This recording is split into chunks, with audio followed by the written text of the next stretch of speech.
Picture a sleepy little town in upstate New York. The kind of place where everybody knows your name, the biggest drama, usually who baked the best pie at the county fair. It's late summer 2025. The air's thick with the scent of cut grass and impending rain. Ellen Harper, a 12-year-old with a freckled face and a heart full of dreams, she's riding her bike home from her best friend's house. Her auburn ponytail bounces as she pedals, humming a tune. Her mind on the ice cream waiting in the freezer. Life's simple, right? But sometimes the simplest moments, they turn into the stuff of nightmares. Ellen's not just any kid. She's the youngest of three, the baby of the Harper family, doted on by her parents Tom and Linda, and her two older brothers Mike and Danny. They're a tight-knit bunch. The kind who eat dinner together every night, argue over board games, and tease each other mercilessly, but would do anything for one another. Tom's a retired firefighter. Linda's a nurse. And the boys, well, they're typical teens, always bickering, but fiercely protective of their little sister. Ellen's their spark, the one who makes them laugh with her quirky impressions and endless questions about the world. Ever wonder what it's like to be the glue that holds a family together? Ellen doesn't know it yet, but she's about to test that bond in ways no one could imagine. It's dusk when Ellen takes a shortcut through an empty lot near the edge of town. The lot's a mess, overgrown weeds, scattered debris, and an old storm drain, half covered by a rusty grate. She's ridden this way 100 times, but tonight the sky's turning an ominous gray. A storm's brewing. As she pedals past the drain, her bike hits a rock. She wobbles, and the next thing she knows, her tire's caught. She's tumbling off the bike, straight toward the drain. The grate, loose from years of neglect, gives way, and Ellen plummets into the dark, her scream swallowed by the roar of distant thunder. She lands hard, 8 feet down in a cold, slimy concrete pipe. Her ankle twists painfully, and her phone, her lifeline, slips from her pocket. Its screen cracks as it hits the ground. She's trapped alone in a pitch-black tunnel, with water trickling around her feet, and the storm closing in. Panic sets in, her heart pounding like a drum. She calls out, her voice echoing off the walls. But the lot's deserted, and the rain's starting to fall. What would you do, stuck in a place where no one can hear you? Ellen's scared, but she's a fighter. She keeps shouting, hoping someone, anyone, will hear. Meanwhile, across town, a stray German shepherd named Shadow roams the streets. He's a scruffy, battle-scarred dog, abandoned a year ago by owners who couldn't afford him. Shadow's got soulful brown eyes and a limp from an old injury. But he's a survivor, living off scraps, dodging animal control. No collar, no home, but a heart full of loyalty, even if he's got no one to give it to. Tonight, he's sniffing around that same empty lot, looking for shelter as the rain picks up. His ears prick at a faint sound, a girl's voice, weak but desperate. Shadow freezes, his instincts kicking in. He knows that sound means trouble. Back at home, the Harper family's starting to worry.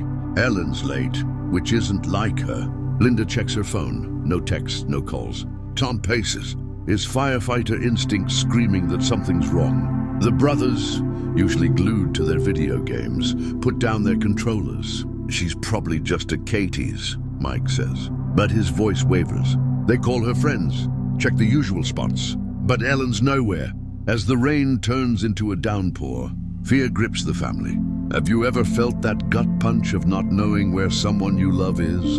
For the Harpers, it's a grief they've never known, a loss that threatens to tear their world apart. Ellen's been in the drain for hours now, and the water's rising. It's up to her knees, cold, murky, her ankles throbbing. She's shivering, her clothes soaked, but she keeps yelling, her voice growing hoarse. She thinks of her family, her dad's bear hugs, her mom's warm cookies, her brother's teasing. She can't give up, but the darkness, it's suffocating. Doubt creeps in. What if no one finds me? She fights back tears, clinging to memories of her family to keep her going. She starts singing her favorite song, a shaky rendition of Somewhere Over the Rainbow, to drown out the fear. Shadow, meanwhile, hasn't left the lot. He's pacing around the drain, his fur matted with rain, barking at the grate. He can hear Ellen's voice, fainter now. Something in him, call it instinct, as call it devotion, won't let him walk away. He scratches at the grate, whining, his paws slipping on the wet metal. A car passes by, its headlights briefly illuminating the lot. But the driver doesn't stop. Shadow barks louder, frantic. He's not just a stray anymore. He's Ellen's only hope. The Harpers are in full crisis mode. Tom's out in the rain, searching the neighborhood with a flashlight, calling Ellen's name. Linda's on the phone with the police, her voice breaking as she describes her daughter. Mike and Danny join the search, their usual sibling rivalry forgotten. They're a family bound by love, and the thought of losing Ellen is unbearable. Tom, haunted by the fires he couldn't stop in his career, feels the weight of failure. Linda, who's seen too many tragedies in the ER, prays this won't be another. The brothers, usually so tough, are quietly terrified. Ever notice how fear can make even the strongest people feel small?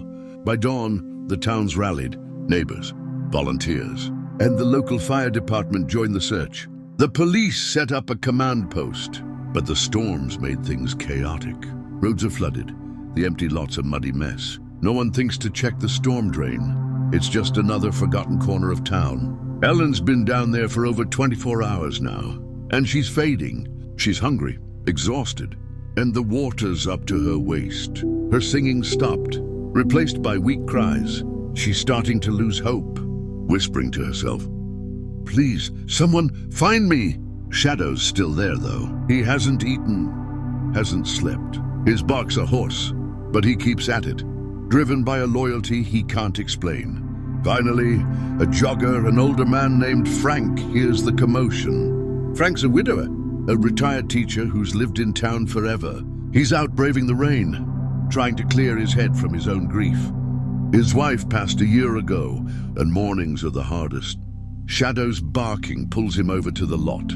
Ever had a moment where something small, like a sound, changes everything? Frank peers into the drain and hears Ellen's faint cry. His heart stops. He calls 911, waving his arms to flag down a passing police car. The police and fire department descend on the lot. Shadow's still barking. Guiding them to the exact spot, they pry open the grate, revealing Ellen, pale, shivering, but alive. Tom, who's there with the search party, insists on going down himself. He wraps his arms around his daughter, tears mixing with the rain on his face.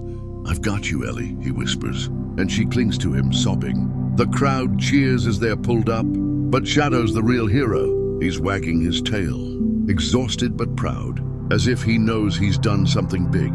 Ellen's rushed to the hospital, where Linda's waiting, her nurse's scrubs soaked from pacing outside.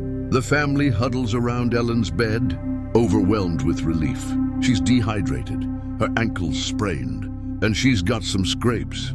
But she's okay. The doctors say she's lucky. Another day and it could have been worse. Ellen tells her family about singing to stay brave, about how she thought of them every second. Mike and Danny, usually too cool for emotions, hug her tight, promising never to tease her again. Yeah, right. Isn't it funny how the worst moments can make you appreciate the little things? Back in town, Shadow's become a legend. Frank, the jogger, takes him in temporarily, giving him a warm bath, a bowl of food. The German Shepherd, once a lonely stray, is suddenly everyone's favorite. The local news picks up the story, calling him the hero dog of Hazelwood. People start a fundraiser to cover his vet bills, and offers to adopt him pour in. But Frank, who's found a new purpose in caring for Shadow, feels a connection. He's been lost since his wife died. But this dog, this scruffy, loyal dog, has given him something to live for. Ever think about how sometimes saving someone else saves you too? The Harpers visit Frank's house a week later. Ellen's still on crutches but beaming. She kneels down, ignoring the pain in her ankle, and wraps her arms around Shadow. "You found me," she whispers. And he licks her face, his tail thumping. The family's brought a basket of treats and a new collar with a tag that reads, "Shadow Harper Hero." They've decided to adopt him. With Frank's blessing, he agrees to be Shadow's grandpa, visiting often. The Harpers, once shattered by fear, are whole again, their bond stronger than ever. Shadow's not just a pet, he's family, a symbol of loyalty and redemption. The story spreads, warming hearts across the country. It's a reminder that even in the darkest moments, hope can find a way, sometimes in the form of a stray dog with a heart bigger than his scars. Ellen's back to riding her bike, with a new helmet thanks to Tom's overprotectiveness, and Shadow's always by her side, limping but proud. The Harpers host a barbecue to thank the town, and Shadow's the guest of honor, stealing hot dogs when no one's looking. Who doesn't love a dog with a little mischief in him? As the sun sets on Hazelwood, the Harpers sit together, laughing, crying, sharing stories. They face loss, fear, and the unthinkable, but they've come out stronger. Shadow's curled up at Ellen's feet, his eyes half closed, content. It's a scene that says it all. Family, sacrifice, and the kind of love that doesn't give up, no matter the odds. If this story warmed your heart and reminded you of the power of love and loyalty, hit that subscribe button. We're sharing more real, emotional, heartwarming stories just like this one, and we'd love for you to join our community. Drop a comment below. Have you ever had a pet save the day, or a moment that brought your family closer? Let's keep the conversation going.